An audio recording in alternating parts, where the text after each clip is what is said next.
예를 들어서 일본에 제가 이제 2년 이렇게 거주를 잠깐 했었는데, 일본 사람들, 특히 이 학자들이 얘기하는 게 뭐냐면, 한국에 대해서 가장 부러워하는 것이 뭐냐면, 60년대, 70년대에는 저 조센징들, 한국 사람들은 절대 자살하지 않는다는 그런 그 믿음이 있었답니다. 일본 사람들 사이에서요.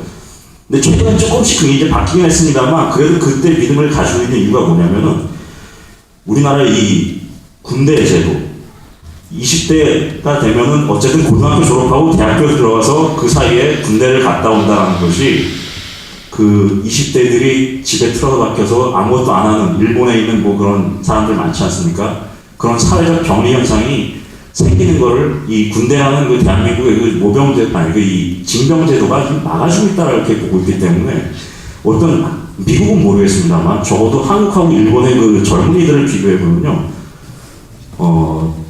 우리 쪽, 한국 쪽 20대가 훨씬 더 경쟁력이 있는 게 아닌가, 그렇게 생각을 합니다.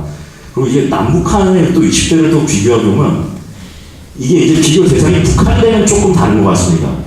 북한 20대, 10대 같은 경우에는 아까 말씀드렸다시피, 뭐 장마당에서부터 이제 크고, 김성욱 대표님 말씀하신 것처럼 부모가 건사하지도 않는데 지네들이 알아서 큰 애들이란 말입니다. 이 경우는 이제 전혀 이제 비교 대상이 되지 않는다고 보고요.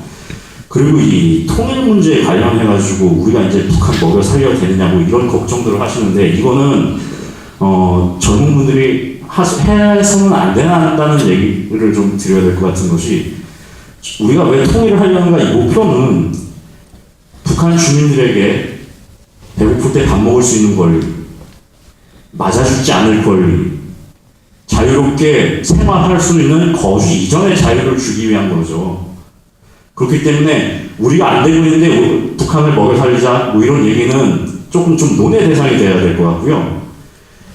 조금 이제 옛날 얘기를 하면 이승만 박정희 대통령 20년, 30년 지나서 어떻게 됐습니까? 대한민국 경제가 엄청나게 발전하지 않았습니까?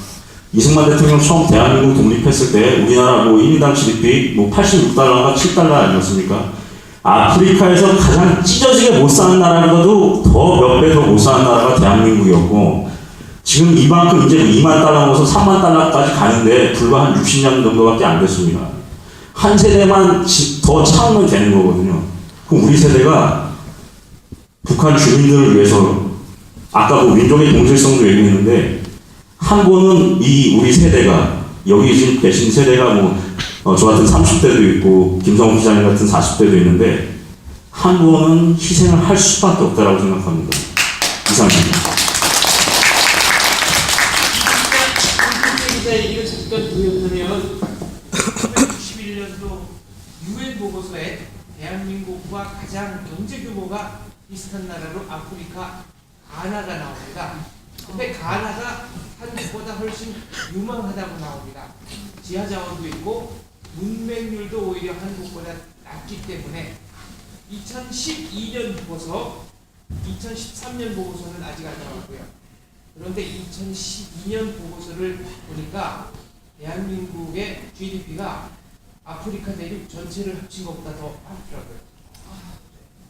이런 자랑스러운 역사를 가르치는 교과서가 한 종밖에 없다는 사실이 좀 가슴 아프고요.